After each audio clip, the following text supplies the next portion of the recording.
Happy Monday, 5th grade. This is Ms. Pickens here, and very quickly in this very short video, I'm going to show you guys how to quote accurately while using an inference and teach you a new quoting technique, something that we call ellipses. Go ahead and say it with me, ellipses. Not eclipse, but ellipse. So let's get started. So as I model how to quote text evidence accurately using quotation marks and the new and improved ellipses, I want you to take notes in your reading notebook and practice with a few lines when I'm done. So let's first start with the inference question.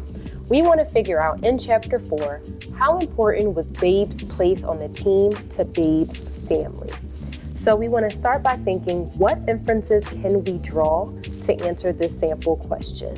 Let's go to chapter 4.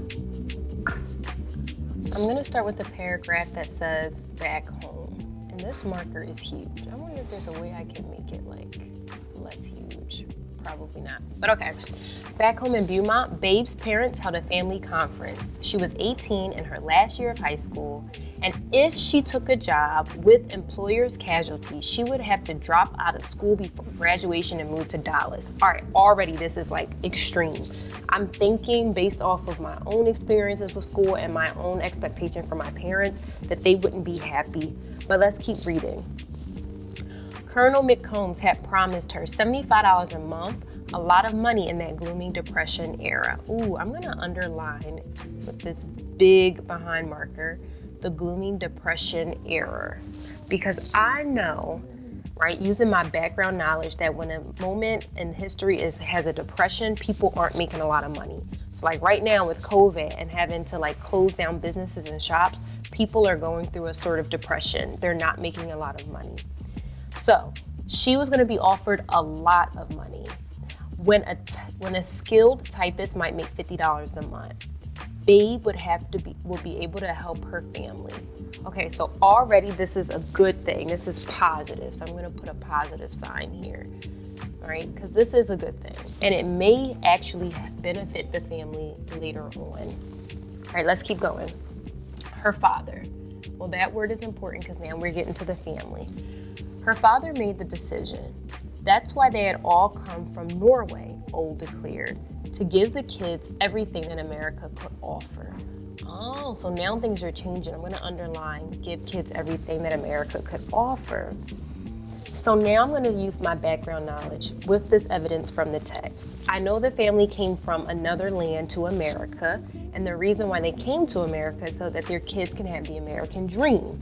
And now I'm going to use my background knowledge, knowing about my ancestors and my grandparents, how they worked really, really hard so that their kids can fulfill their dreams.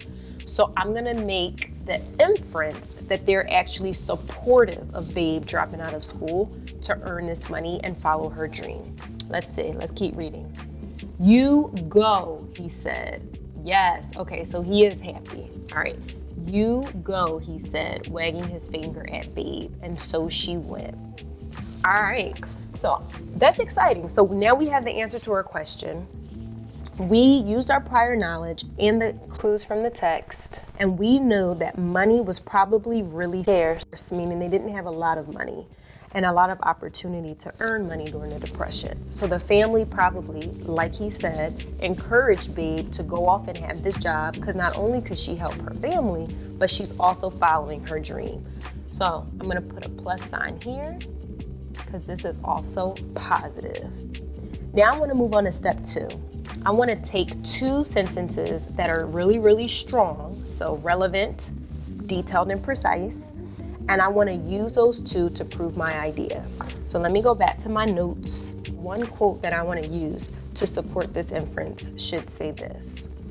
Colonel McCombs had promised her $75 a month, a lot of money in that gloomy depression year of 1930, when a skilled typist might make $50 a month. Babe would be able to help her family out. So this mentions the family and what Babe was thinking. All right, and now here's another example that I think would be helpful. That's why they had all come from Norway, Old declared, to give the kids everything that America could offer. I think this shows, right, on page 36, that the family was excited and wanted her to go. So now what I'm going to show you in our last and final step, now that we picked out 2 good quotes, is how to use ellipses. So you can accurately quote part of a sentence by using this thing called ellipses in place of words you want to take out. So say for instance, I used this first quote and I didn't want to mention the skilled typist, but I wanted to talk about how much money she was going to make and how she could help her family.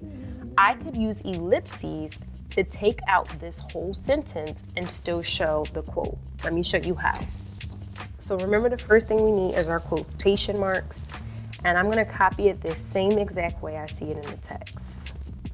So Colonel McCombs had promised her $75. Oops, not 85. $75 a month.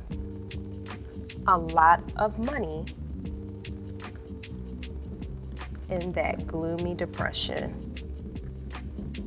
year of 1930. Now, say I wanted to continue, right? But I didn't want to add the when a skilled typist might make $50 a month because I feel like that's not relevant. I'm gonna hit the period key on my keyboard 3 times. I'm gonna show you again. Say I want to take this part out, when a skilled typist make $50 a month. Say I don't want this part in my sentence, when a skilled typist might make $50 a month, because I said that that's not relevant.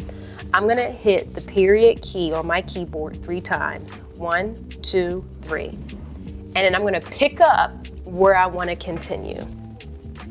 Babe would be able to help her family out. All right, I'm gonna put my quotation mark, put the page number P.36, finish my parentheses, and put a period. Now I've quoted accurately. I'm gonna try it one more time, and then I want you to pick a line from page 35 or 36, any line, doesn't matter, and I want you to try on your own using an ellipses. So all right, let's do the second one. Let's say I wanted to take out old declared. So I'm gonna highlight. I don't want this part in my quote because I feel like it's not relevant. Here we go. Start with the punctuation key. Copy it the exact same way you see it in the text. That's why they had all come from Norway. Okay, I want to take old declared out. So I'm gonna hit the period button on my keyboard 3 times. 1, 2, 3. And then I want to continue with the rest of my quote. Oh wait, sorry, I'm looking at the wrong quote. To give the kids everything that America could offer. You're gonna put that punctuation key, add the parentheses, put the P dot, and then the page number, 36. Close that parentheses and the period. And you have now completely and perfectly quoted accurately from the text. Now I want you to try this on your own using any line from page 35 or 36. And try your best to use these ellipses to omit any information that you don't want in the text. All right, good luck.